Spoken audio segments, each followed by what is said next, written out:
Olá, boa noite.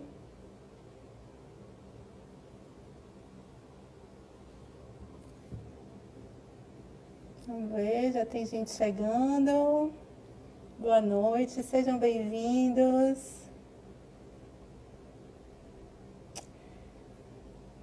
Vou chamar aqui já a Carla para a gente começar a nossa conversa.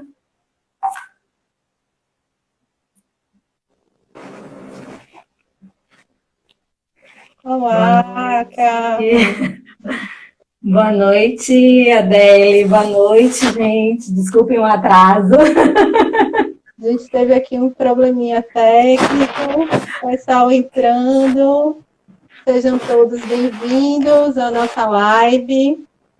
Eu vou esperar um tempinho. São 7h10. Isso, 7h10, o pessoal está entrando, a gente vai se apresentando, né?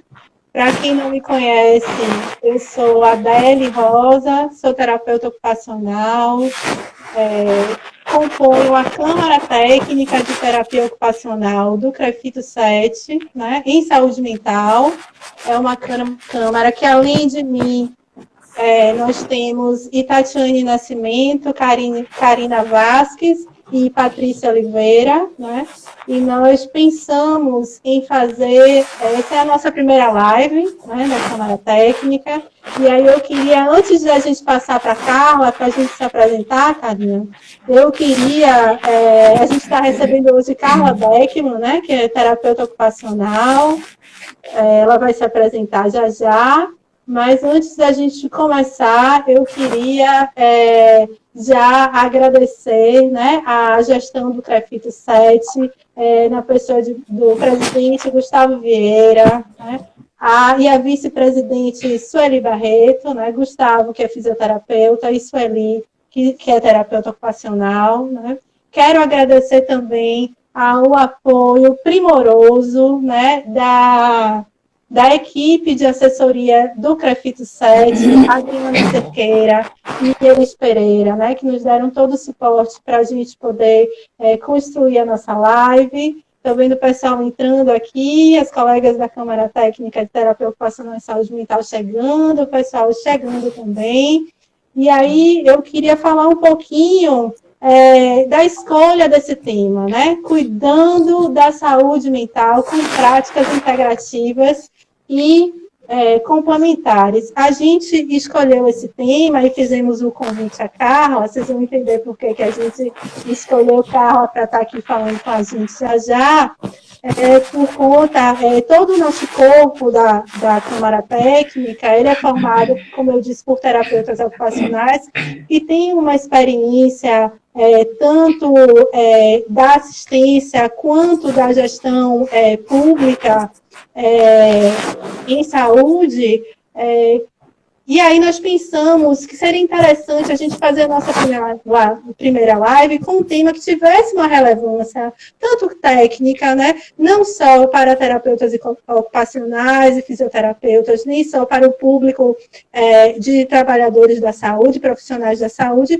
mas também para o público em geral, né, considerando que eles também, nós todos podemos ser beneficiados com as práticas integrativas e complementares, né? Então, pensando nisso e considerando também o contexto pandêmico que a gente vem vivendo, né?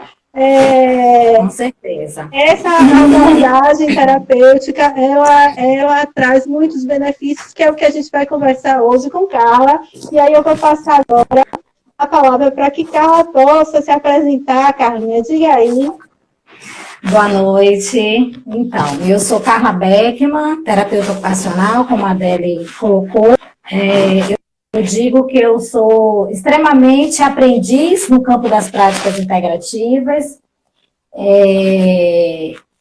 Me formei em Belém do Pará, concluí recentemente o mestrado com a temática práticas integrativas no campo da saúde mental. Então, é um tema fresquinho, que a gente vai estar conversando aqui com vocês, certo? Eu atuo em CAPES, já trabalhei em gestão, né? E hoje eu estou em assistência e também fazendo o trabalho acadêmico, né? Basicamente é isso. Eu não gosto muito de falar de mim.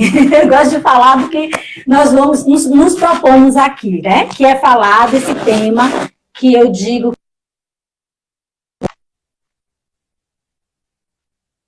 que eu tenho vivido muito no campo da assistência, no campo da saúde mental mesmo, e na minha vida pessoal.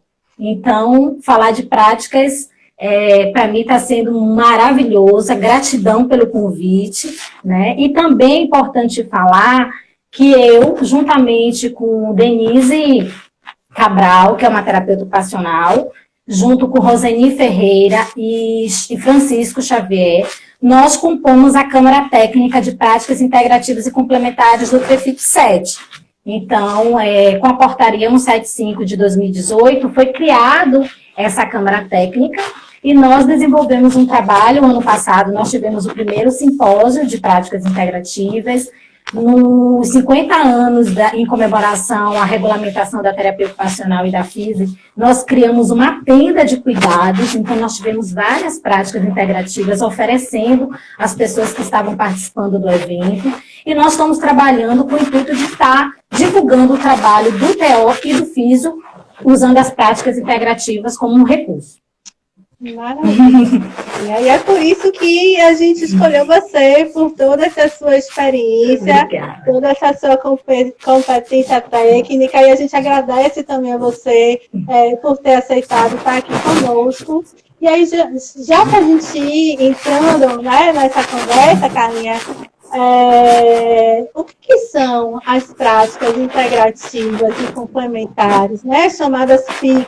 Diga aí pra gente, Carlinha. Então, eu gosto de dois conceitos, Adélia, que tem um conceito do próprio Ministério da Saúde e tem um conceito de Madel, Terezinha Luz, de 2003, que ela diz que as práticas integrativas, ela contemam sistemas médicos e complexos, além dos recursos terapêuticos, que se propõem a atender aquela pessoa, promover a saúde, recuperar a saúde, os agravos. Isso é um conceito que ela traz de sistema médico complexo. Por quê?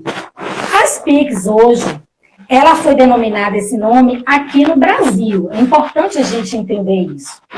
Mas ela é denominada pela Organização Mundial da Saúde como uma medicina tradicional e complementar. Então, existe essa diferença. É importante a gente entender isso. Então, aqui no Brasil, a gente utiliza PICs. Dentro do campo das PICs, a gente tem essas práticas, que são sistemas médicos complexos, e a gente tem as práticas terapêuticas. Por que eu digo isso para você? Porque a gente tem as racionalidades médicas, que esse termo ele foi criado por Madel Terezinha Luz.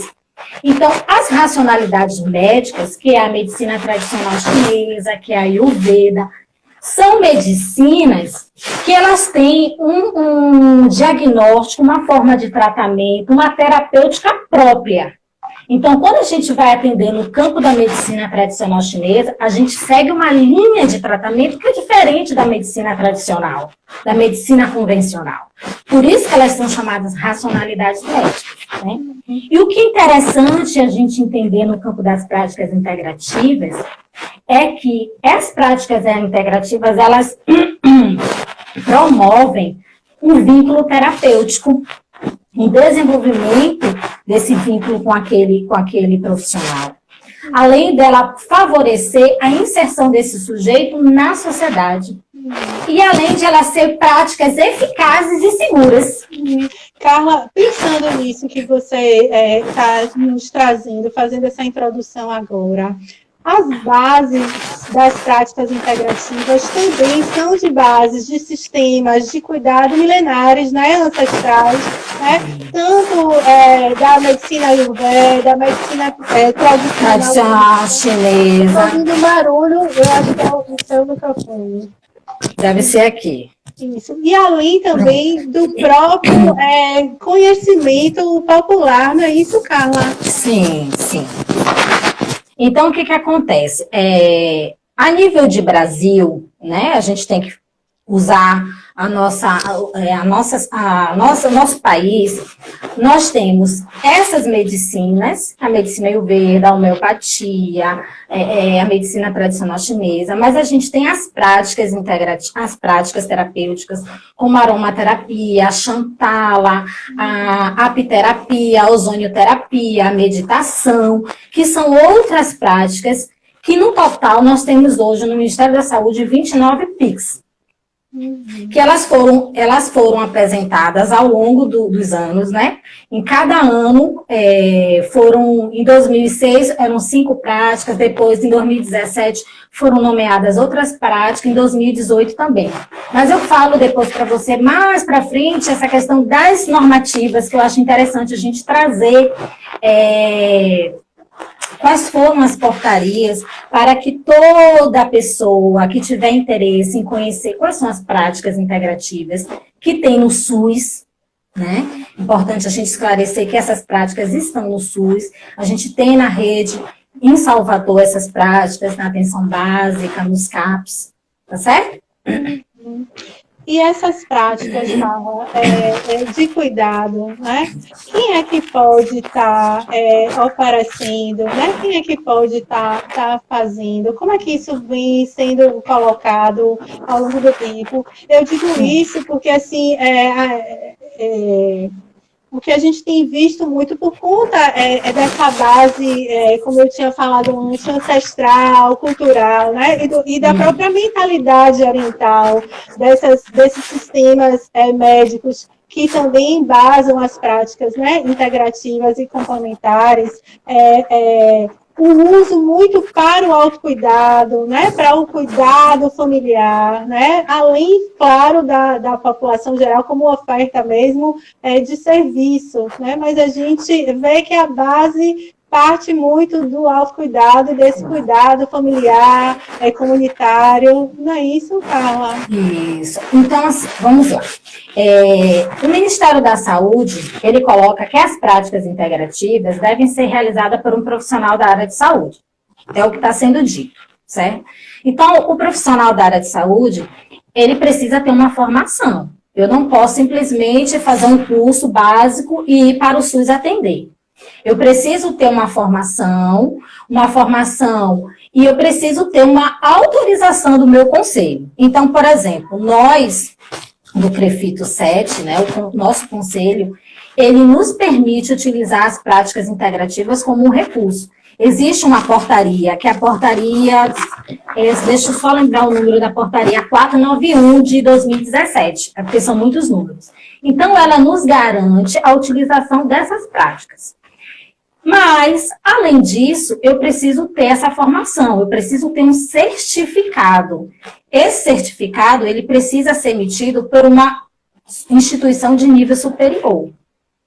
Por quê? É uma exigência do MEC, ela vai ser entregue esse certificado ele vai ser entregue ao conselho, para ele poder emitir que você tem uma autorização para você realizar uma prática. E para você ser considerado um especialista, que nós temos, inclusive, no COFITO, a especialização, né, o reconhecimento de especialista em acupuntura, você faz uma prova de reconhecimento para você ser considerado especialista. Né? Então, assim, o biomédico, ele pode fazer um curso de formação, o médico, outros profissionais podem, mas ele precisa estar atrelado ao seu conselho. Porque tem algumas práticas, por exemplo, mais especificamente ao profissional de psicologia, que ainda o conselho de psicologia ainda está nesse debate de construção em relação às práticas integrativas, entendeu? Então, a gente precisa ter ciência disso. Eu não posso fazer um curso de 40 horas e achar que eu já estou apta a fazer um atendimento de práticas integrativas. É muito importante a gente ter essa consciência. E assim, eu vi uma pergunta no chat perguntando se o reiki. Então, vamos falar quais são as práticas que tem. Pronto. Então, assim, em 2006, eu vou olhar aqui porque eu não lembro, tá, Adele? Eu, inclusive, coloquei as práticas. Então, em 2006, nós tínhamos a acupuntura, a fitoterapia, a medicina antroposófica, a crenoterapia, a homeopatia e o termalismo social. Eram essas práticas. E é em 2006, Carla, desculpe, é em 2006 que se institui a Política Nacional. Nacional. E você está no mesmo campo vibracional que o meu, que eu já ia dizer isso, exatamente. E aí, em 2017, com a portaria 849, foram implementadas mais 14 práticas, que foram a arte-terapia, a medicina ayurveda, a biodança, a dança circular, a meditação, o reiki, a musicoterapia, a naturopatia, a osteopatia, a quiropraxia, a reflexoterapia, a Shantala, a terapia comunitária integrativa e a yoga. Então, essas 14 práticas foram implementadas em 2017. Em 2018, nós tivemos um congresso internacional no Rio de Janeiro, e aí foram implementadas mais algumas práticas. E foi através da portaria 702, isso. Essa é mais recente, eu consigo lembrar, 702. E nessa portaria, nós acrescentamos a aromaterapia, a apiterapia, a bioenergética, a constelação familiar, a cromoterapia, a geoterapia, a hipnoterapia, a imposição de mãos, a ozonioterapia e a terapia de florais, ou seja, totalizando 29 práticas integrativas. Então, são muitas possibilidades, né, de cuidado. E Carla, eu vou te pedir depois para a gente poder começar a falar um pouquinho dos benefícios dessas práticas, né? Mas a gente tem visto que em 1970 é quando a Organização Mundial já começa a olhar, né, para essas práticas, quando o movimento de medicina alternativa vai surgindo, né? E aí a gente vai começar, voltar a olhar para o sujeito, né, de uma forma mais integral, mais holística, né? E a Organização Mundial de Saúde já vai, desde aquela época, reconhecendo a medicina chinesa, né? Ela eu acho que é uma das primeiras... Medicina tradicional chinesa, a MPC. Dentro dessa perspectiva. E aí o Ocidente começa a olhar para essas práticas, né? Que muitas nasceram lá do outro lado do mundo, e aí e quando, Carlinha, que isso vai chegando aqui de fato, que no Brasil, quando é que isso vai chegando aqui, porque política pública mesmo só em 2016, quando a gente vai, né? Isso, na verdade, desde 2006, né? Isso começa desde 2006, isso. E aí, eu digo que aquele movimento hippie, lembra da galera do movimento hippie, que tinha uma visão mais holística e eram bastante criticados, né? Na década de 80, na década de 90.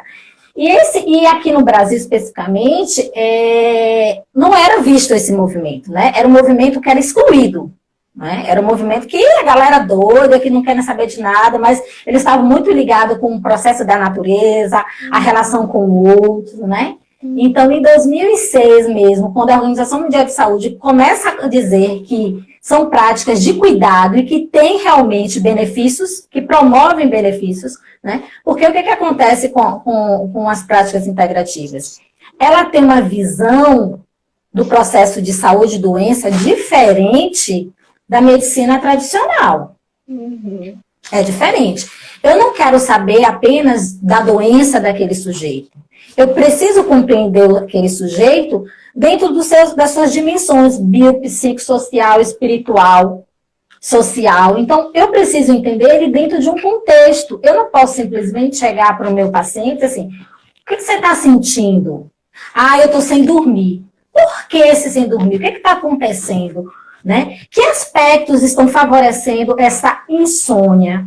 Eu não posso apenas me ligar num sintoma. Então, as práticas integrativas, ela te dá essa possibilidade de você entender ele dentro de um contexto integral, dentro da sua integralidade.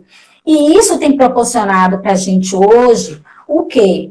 A diminuição da medicalização, apesar que a gente vê ainda a medicalização, estou com dor de cabeça, tomo um remédio. né? Mas as pessoas já estão começando a entender que eu posso fazer uma meditação. Às vezes, determinada dor de cabeça tem um fundo emocional. Já está, em alguns artigos que eu li, comprovado que muitos dos nossos sintomas físicos estão relacionados a questões emocionais. Então, às vezes, a pessoa toma uma medicação desnecessária. Pode fazer uma prática, claro, que você precisa de uma avaliação. Às vezes, eu tenho pessoas que chegam comigo e dizem assim, Carla, que óleo você passa para isso, isso, isso, isso? Aí eu estou precisando de um óleo isso, isso, isso. Aí eu pergunto, não posso lhe indicar um óleo, eu digo, não posso lhe indicar um óleo. Mas por quê? Porque eu preciso conhecer você. Você é único. O óleo que a lavanda, né? Todo mundo conhece a lavanda. Aí, lavanda para acalmar. Mas a lavanda para você, Adele, pode ter um efeito diferente de uma outra pessoa. Então, eu preciso conhecer aquele sujeito. E as práticas integrativas, elas te permitem isso. Né? E isso é um benefício que você pode, eu penso assim, ó, a prática integrativa complementar, eu posso atuar, eu posso promover saúde. Eu não preciso estar doente para ir correr atrás das práticas. Eu posso usar a prática como promoção. Eu posso usar a prática como prevenção de saúde. E posso usar as PICs também como complementar. Por isso que está dizendo integrativa e complementar. Eu posso fazer meu tratamento convencional e eu posso complementar usando as PICs. Eu sempre digo lá no CAPAS, os pacientes dizem assim, Adele, doutora, eu vou parar de tomar remédio porque eu já estou bem, eu já consigo dormir. Eu falei, epa, não. Converse com o psiquiatra, é ele que vai definir se você pode diminuir ou não o remédio, não sou eu. Se você está bem, ótimo, converse com ele. Então, é nesse movimento, né, que eu faço lá no serviço, desde 2016, quando eu implantei a auriculoterapia, eu tinha uma parceria com uma psiquiatra, a doutora Silvana Figueroa, e quando eu mostrei o projeto para ela, ela falou assim, Carla, a gente vai pegar os pacientes que adoram diazepam, os benzodiazepínicos. A gente vai tentar diminuir. Foi um trabalho assim maravilhoso e foi o que me impulsionou a ir para o mestrado. Porque eu vi ali, junto com ela, a diminuição dos benzodiazepínicos, as pessoas conseguirem voltar a trabalhar, com ter uma percepção, Adele, as PIC te proporciona você entender quem é você, quem eu sou. Isso é muito lindo dentro do campo da saúde mental. Aquele sujeito que está ali não sabe, só está sabendo que é deprimido, que tem uma esquizofrenia, ou que tem uma depressão. Ele não sabe quem é ele. Ele é a doença. Ele não sabe quem é ele. Então, as PICs te favorecem esse conhecimento muito de forma ampla. Eu tenho, só para eu te dar a fala, eu tenho um usuário que ele chegou para mim e dizia assim, eu queria fazer o vestibular, mas as pessoas dizem que eu não posso porque eu tenho depressão. Eu falei, por que você não pode? Só porque você tem depressão? Não, você vai fazer o vestibular, você vai fazer o Enem. E todo o tratamento com ele durante um ano foi trabalhando com meditação, foi trabalhando com planner, foi trabalhando com mapa mental, foi trabalhando, identificando quais são as dificuldades dele. Ele fez o Enem e hoje ele é aluno da UFBA. Quando ele me ligou, eu fiquei feliz. Por quê? Ele conseguiu alcançar o objetivo dele. E às vezes, os pacientes de saúde mental, eles são o quê? Discriminados.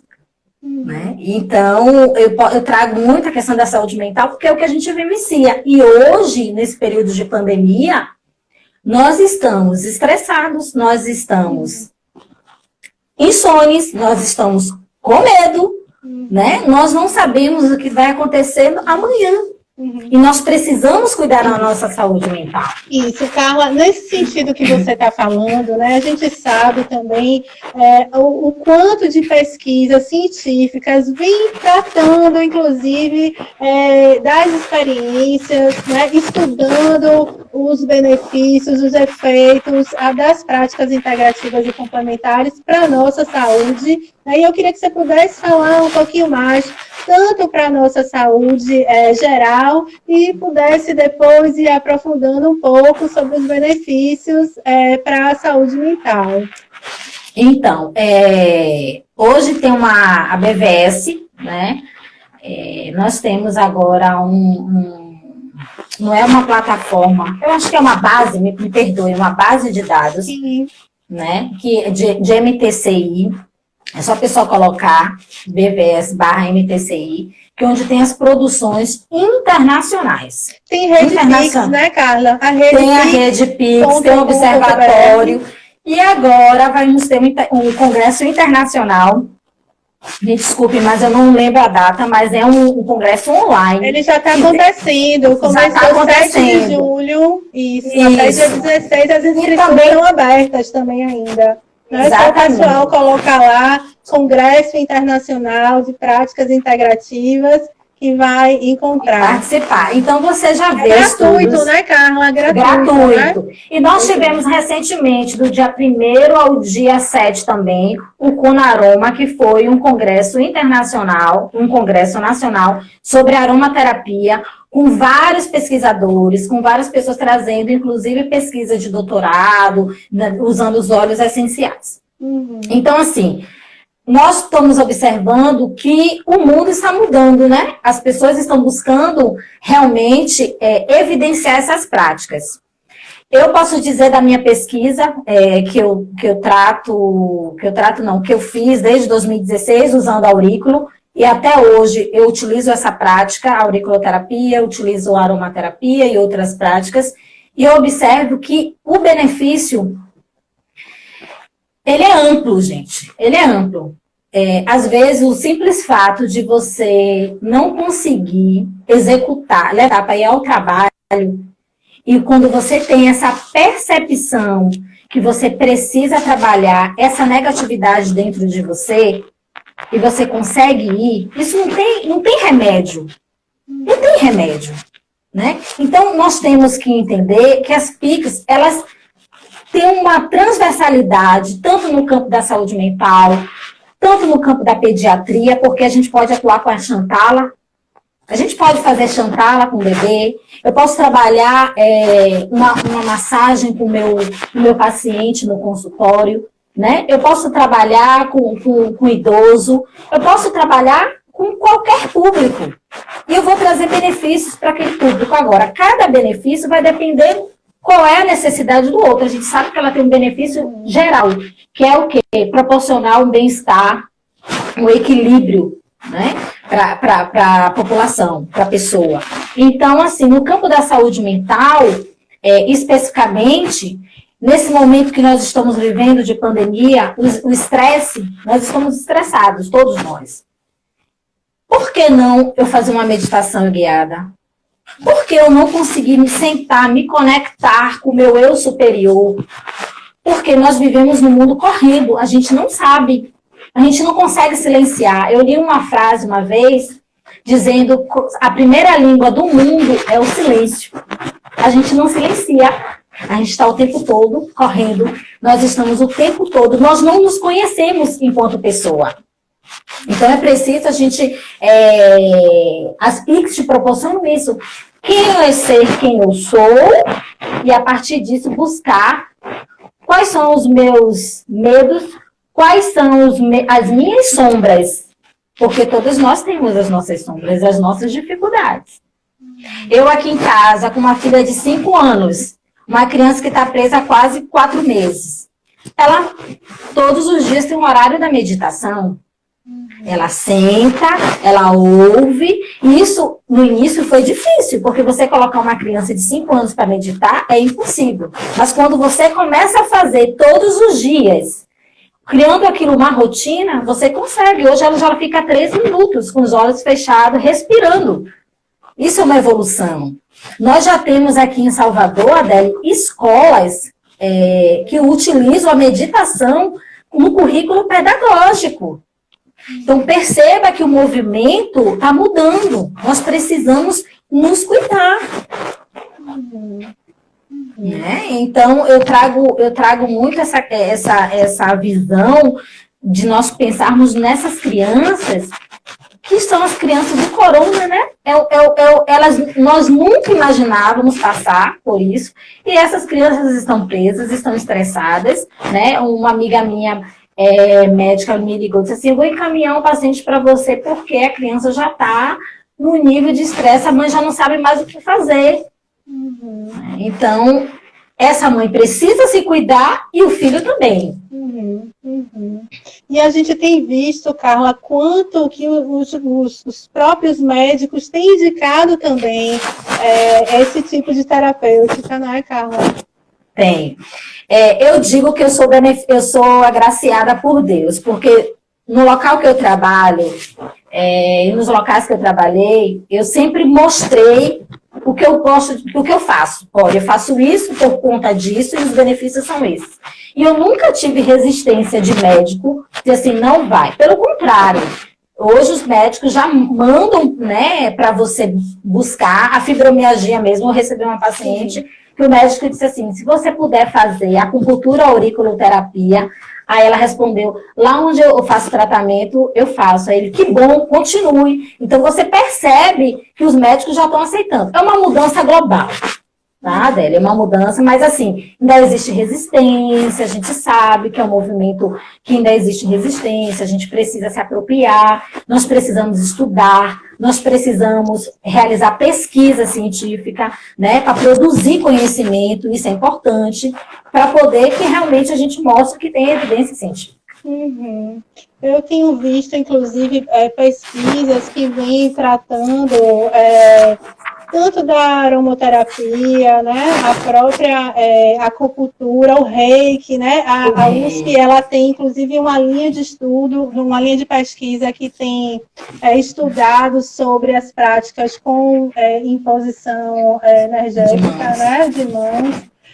A USP tem essa linha já de pesquisa, também tem vários institutos de pesquisas americanos estudando a aromaterapia, né, comprovando para o cuidado de diversas questões relacionadas a problemas físicos, como você falou, a fibromialgia, né, problemas outros articulares, né? E a própria psicossomática, né? Exatamente, tá, exatamente. E no campo da saúde mental, que também hoje o nosso tema, né? Como você bem falou, do uso, a insônia, né? A gente tem efeitos muito positivos para problemas de insônia, ansiedade, né? Eu já vi estudos, inclusive, falando de florais também no uso para o autismo, né? Enfim, a gente tem uma gama de estudos que vem falando, né, dos benefícios e comprovando a eficácia desse tipo de terapêutica, né, Camila? Eu vou falar para você de uma experiência que eu tenho, só não posso falar o nome da instituição, né?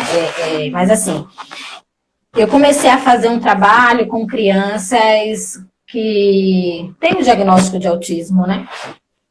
Então, nós começamos a usar massagem auricular e a própria aromaterapia, que é a minha pesquisa, inclusive, para o doutorado.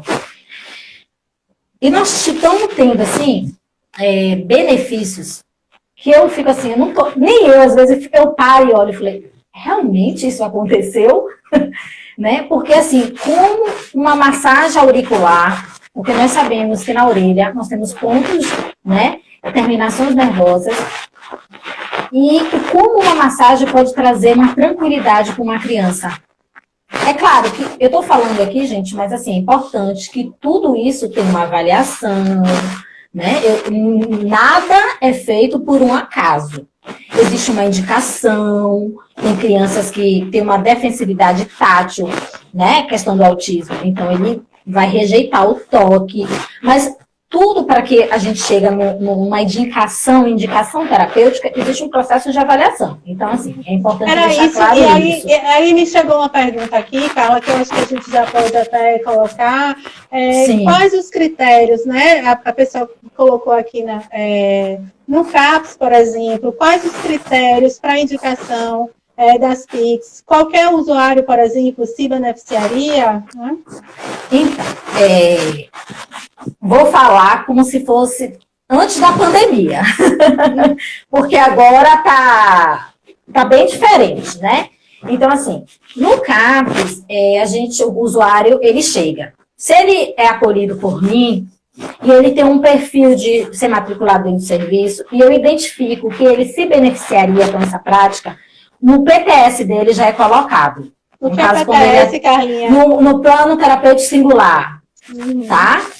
Então, se ele for atendido por um outro profissional da equipe, a gente discute em reunião de equipe e vê se ele se beneficiaria para aquela prática. Porque existe alguns usuários que a gente precisa primeiro organizar para depois a gente inserir uma prática integrativa, tá certo? Então, o que acontece? A gente não pode ter demanda aberta. Cheguei, eu quero ser atendida com auriculoterapia, eu quero fazer barra de axis, não é dessa maneira. Primeiro é feito um acolhimento. Quando esse paciente ele é matriculado no serviço, nós vamos fazer uma avaliação. Eu, enquanto terapeuta ocupacional, eu tenho uma avaliação, que a minha avaliação é baseada nos princípios da medicina tradicional chinesa, porque eu tenho uma especialização em MTC, então a minha diagnóstica é feita em cima disso, a minha avaliação, além de colocar dentro da minha avaliação as áreas de desempenho ocupacional, que é a minha área enquanto terapeuta ocupacional. Então, eu faço um link do que o sujeito tem, a visão dentro da medicina tradicional chinesa, enquanto terapeuta ocupacional. Então, às vezes, o paciente está desorganizado dentro do processo de trabalho dele, vamos supor, nessa área. O que nós podemos fazer? Que organização, que técnicas eu posso utilizar para que ele possa compreender que ele precisa chegar no trabalho dele, como é que vai ser esse processo? Então, assim, existe cada paciente, ele tem uma indicação terapêutica diferente. Tem pacientes que eu trabalho com mapa mental, tem pacientes que eu trabalho com planner. Vamos fazer um plano para a sua vida. O que você quer? Quais são os seus desejos, né? Eu parto muito do desejo do sujeito. O que você quer? O que precisa melhorar? E aí ele vai trazendo e a gente vai construindo juntos. E se a gente fizer isso, o que você acha? E aí a gente vai se organizando. Então, as práticas integrativas no serviço, no CAPS, ela é semanal. Então, o paciente vem, passa por esse processo de avaliação, depois ele retorna com uma semana, né? E a gente faz um acompanhamento. Então, cada um, por exemplo, com auriculoterapia, a gente faz em torno de 12 sessões, né? Uma semana, uma vez por semana. Né, com duração de 30 a 40 minutos, porque faz-se uma escuta desse sujeito a cada sessão, é reavaliado os pontos que são utilizados na orelha, às vezes são necessários a introdução, por exemplo, ou de um gel aromático, ou a utilização de uma meditação, né, então a gente faz esse trabalho de meditação, às vezes até na consulta a gente faz um trabalho de meditação. Então, assim, é único. Não tem, Adeb, que eu posso dizer, um passo a passo, né? E aí eu vou complementar isso para você com o resultado da minha pesquisa, né? Que foi o que me levou a fazer o mestrado, foi que eu comecei a observar que isso estava dando certo. E eu queria saber se tinha isso em Salvador. E a minha pesquisa de mestrado, a temática é as práticas integrativas como recurso terapêutico no campo da saúde mental, né? E aí eu identifiquei em Salvador que nós temos 8 CAPs. Isso, a minha pesquisa eu defendi no final do ano passado. Então, nós temos 8 CAPs em Salvador que realizam práticas integrativas. Dentre essas práticas integrativas, vou trazer para você, nós temos a yoga, nós temos as práticas corporais, que é o Lian Kun, que é uma prática da medicina tradicional chinesa, a cromoterapia, que é feita por uma terapeuta ocupacional, que eu fiquei encantadíssima em saber, e a aromaterapia. Nós tínhamos também a auriculoterapia, a biossíntese, a meditação e a imposição de mãos. A auriculoterapia foi a prática que mais eu identifiquei no campo do CAPS, nos CAPS. E ela é feita não só pelo terapeuta ocupacional, mas pelo educador físico, pelo psicólogo, enfermeira, ou psicólogo não, educador físico, terapeuta ocupacional, enfermeira, oficineiro, farmacêutico. Tá. Então, nós também... Você identificou, tem alguém aqui até perguntando, esse acompanhamento é em grupo ou é individual? Como é que você identificou aí no seu trabalho? No meu trabalho, ele é feito individual. Na verdade, eu já tive dois momentos. Já tive o momento de fazer em grupo. Em grupo, geralmente, eu faço o quê? A meditação. Você consegue fazer, dependendo da prática, você consegue fazer uma meditação, uma prática de relaxamento. Biodança, né? A biodança, depende das práticas. Por exemplo, a barra de axis não é uma prática integrativa, mas assim, é um atendimento individual. A auriculoterapia é um atendimento individual. Não tem como você fazer. Eu já fiz em grupo no início, eu tentei por conta da demanda. Teve por incrível que pareça, eu escrevi o resultado desse trabalho, mas não publiquei. Foi muito bom. Sabe por quê? Pois é, por quê? Quando o outro falava, quando os usuários estavam em grupo, quando um trazia, olha, eu fiquei assim, eu melhorei, e o outro ouvia, isso um ajudava, sabe? E isso dava uma sensação muito assim de estamos juntos no mesmo barco. Foi muito legal. Só que era somente eu para fazer a auriculo. Então, quando terminava, eles tinham que esperar eu atender um por um, olhar a indicação terapêutica de cada um. Então, ficava muito mais cansativo para mim, entendeu? E aí mas assim, foi um trabalho maravilhoso. Que se você tiver um outro profissional que possa te ajudar, um co-coordenador, isso funciona bem legal. E aí, Adele, o que eu percebi nessa pesquisa? Que existe os profissionais realizando as práticas integrativas, tá? Nós não temos, a nível de município, uma prática, uma política, você sabe que nós não temos, mas a nível de estado, nós aprovamos a PEPIX, né, ano passado. Foi lindo o momento, eu estava lá no dia da aprovação pelo conselho. Mas em Salvador, o que nós temos? Profissionais que sabem, que têm o conhecimento, sabem que essas práticas promovem o benefício e utilizam dessas práticas como recurso dentro do serviço. Certo? Então, cada profissional, isso é uma coisa linda que eu observei, organiza o seu atendimento da forma que acha. Como assim? Carla trabalha dessa forma, a Adele trabalha dessa forma, né? Então, cada profissional que tem a sua especialização naquela prática organiza e sistematiza a atuação dela do jeito que ela acha. Nós não temos ainda uma uniformidade, que é uma discussão que eu trago. Tá, era isso que eu queria falar, e já tem uma pergunta aqui, você já está falando disso, né? Mas se a gente pudesse falar do panorama geral, você traz aí na sua pesquisa que você identificou 8 CAPs, né, com essas práticas, né? Eu sei também que tem práticas de promoção da saúde dentro da gestão pública. Eu também trouxe um projeto desse, inclusive no município de Salvador, dentro do plano municipal de saúde, que está agora vigente, né? Foi de 2018 a 2021. Ele tem, inclusive, tem uma ação lá que foi proposta para implantação das práticas integrativas nos serviços públicos municipais, né? Então, eu sei também que tem serviços que têm ofertado essas práticas para os próprios trabalhadores de saúde também, né? Além para os usuários do serviço. Mas aí uma pergunta até que a gente tinha feito como interessante, você já está trazendo aí, mas assim, no campo da saúde mental, da rede de atenção psicossocial, os CAPs infantis também fazem ou podem ofertar também, né? A gente tem, faz ou não faz, mas poderiam ofertar. E uma outra pergunta também é como é que está esse cenário na atenção básica de Salvador, né? Atenção primária, atenção básica de Salvador. Como é que está isso, né? Ou também como é que poderia estar, né? Então, vamos lá. Os 2 CAPs infantis não tem.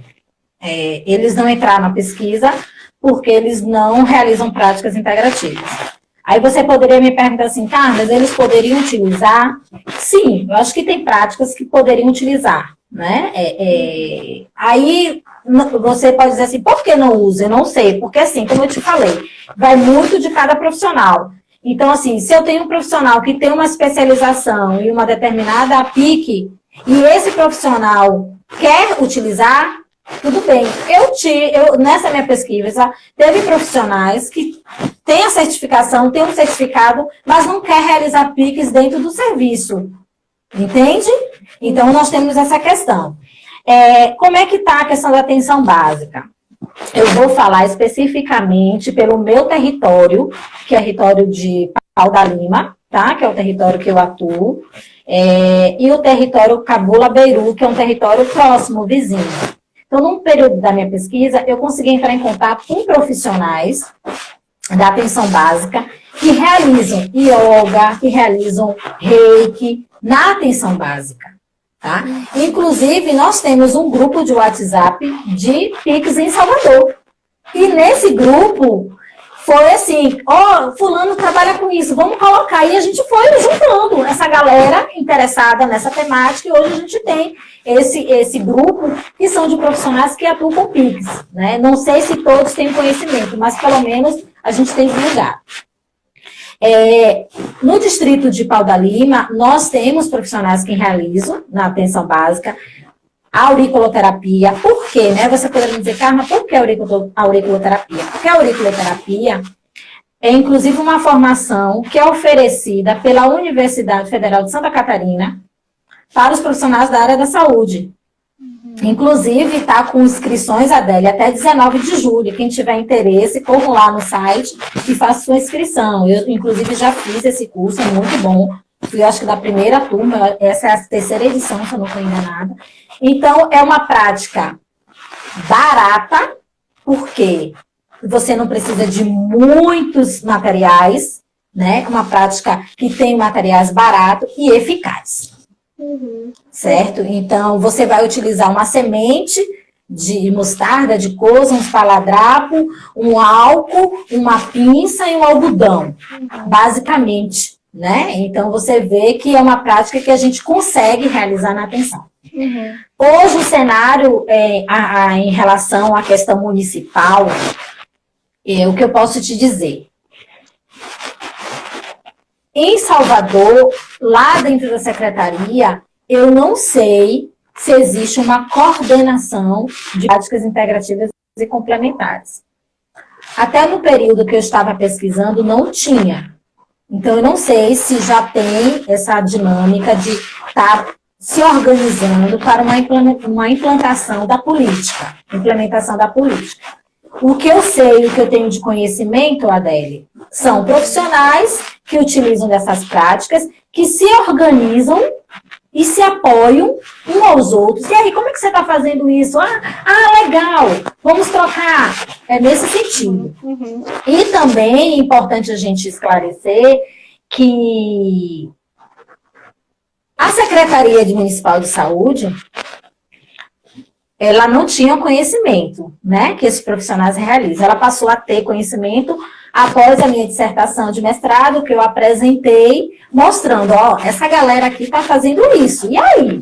Vamos fazer o que com isso? Né? Então, assim, eu fiz o meu papel, que foi pesquisar, estudar e entregar o resultado. Mas aí eu não sei qual é, aí veio essa questão da pandemia, então, assim, as coisas mudaram. Certo. Certo. Deixa eu dizer uma coisa. A gente tem mais ou menos 12, 13 minutos. Mesmo? Para encerrar a live, a gente nem sentiu, né? E aí, eu queria... Esse negócio aqui caindo, não funciona, gente. Eu vou comprar daquele headphone. Veja bem, eu acho que tem coisas importantes aí. Eu quero abrir, a gente tem algumas perguntas aqui. Também tem um barulho do microfone saindo, Carla. É aqui.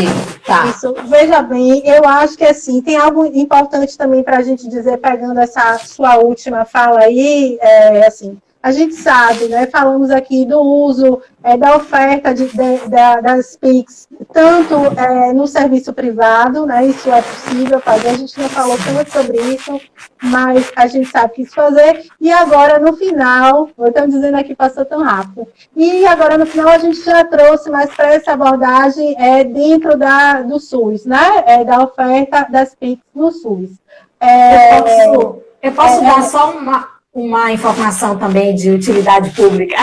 Deixa eu só falar uma coisa importante aqui, só para terminar aqui o raciocínio, Carminha, é que é o seguinte, a gente começa, ano que vem, né, 2021, vão começar os processos de planejamento municipais com relação aos planos municipais de saúde, né, que terão aí como vigência os anos de 2022 a 2025. Então, algo que todo movimento, inclusive de trabalhadores que atuam na área das PICs, tem já colocado, e aí é importante nós que trabalhamos no SUS e a própria população, inclusive, né, porque as conferências virão aí para que a gente possa colocar, sugerir as nossas propostas, né? Então, assim, é importante que a gente também reforce que os municípios coloquem nos seus planos de saúde, né, a oferta desse cuidado pelas práticas integrativas e complementares no SUS, né? E aí, então, isso é muito importante que as gestões municipais, elas planejem e elas implementem também os serviços com esse tipo de trabalho, tá? E aí eu vou passar para você, Carmen, eu queria ver se a gente consegue olhar as perguntas, eu já vou te passar aqui. Alguém fez uma pergunta aqui, eu estou também no WhatsApp com o pessoal da Câmara Técnica de Saúde Mental aqui. O pessoal fez uma pergunta já para a gente poder diferenciar aquilo que é reiki, práticas com energia manual. Tem diferença, Carla? Então, e reiki... pergunta, deixa eu só me passar a pergunta, porque aí você já vai e a gente vai ganhando tempo, né? Pediram também para você repetir o lugar do curso, o local do curso que você falou. Tá. Então, vamos lá. Eu vou falar do conhecimento que eu tenho geral, tá? Temos 5 minutos, tá? Tá, então tem que ser rápido. O reiki, em posição de mãos, usa a mesma coisa. Tanto é que dentro da política, certo? Eles estão juntos, que é em posição de mãos. Agora, eu não vou poder esclarecer a diferença, porque eu não tenho esse estudo. Mas o reiki a gente usa em posição de mãos, como em posição de mãos também. Entendeu? Então, elas estão juntos. Isso, repare, são tipos, na verdade, o reiki é um tipo de prática. De imposição de mãos. A gente tem o reiki, a gente tem o jurei. O jurei tem um CAPES, em Salvador, eu não sei se eu posso falar, mas assim, existe um CAPES que faz a prática do jurei. E é lindo, eu estive presente. O curso, vamos lá. O curso gratuito na Universidade Federal de Santa Catarina, é só vocês colocar lá, curso de auriculoterapia, 3ª edição, vai aparecer, ou entrar no site da própria Universidade Federal de Santa Catarina, tá? Nós também temos outras universidades, nós temos a Baiana, que tem a especialização de práticas integrativas e complementares, né? Nós temos o INCISA, o IMAN, que é em Belo Horizonte, foi onde eu fiz a minha formação em medicina tradicional chinesa, né? E devem ter outras universidades que oferecem um curso, né? Eu sempre digo assim, não adianta só oferecer o curso teórico, você tem que ir para a prática. Uma coisa é a teoria, linda, maravilhosa, uma coisa é você ir para a prática, tá certo? Então, já que está terminando, a gente pode fazer assim os agradecimentos. Só antes de falar de você agradecer, Carla. Eu lembrei que a gente tem a rede Pix, né? Eu acho que vale a pena, vocês colocam aí o observatório www.redepixbrasil.com.br .org, e vocês vão ter esse observatório da Biblioteca Virtual de Saúde Pública, vocês vão ter vídeos científicos, um conteúdo científico com experiências, tem indicação dos cursos também, né? Então, é uma rede importante para você falar. Antes de você terminar, Karen, que eu vou deixar até você terminar, fazer suas considerações e agradecer, a gente tem aí 3 minutos, eu quero já, de antemão, agradecer a participação de todo mundo. Obrigada. Foi uma live que teve, então chegamos um pico de 41 pessoas. Para a nossa primeira live, eu acho que foi. Tá ótimo. Eu estou vendo aqui um monte de gente agradecendo, falando da importância, dando parabéns, né? Se cair, a gente volta. Se cair, a gente volta. Não vai precisar, eu acho que a gente... Quantos minutos nós temos? A gente tem 2 minutinhos, tá? E aí, então, assim, eu quero agradecer. Eu acho que não vai dar, não, porque eu tenho uma informação importante e vai demorar mais de 2 minutos. Então, a gente encerra e a gente volta para dar essa informação. Pode ser? Vamos ver se o pessoal quer. Vocês topam, gente, de voltar? Rapidinho. Eu tenho uma informação para vocês, quente. A gente volta agora. A gente pode encerrar e voltar. Encerra. Fazer assim. Então, gente, a gente vai encerrar agora e volta rapidinho para o encerramento, tá bom? Certo. Então, até mais, gente.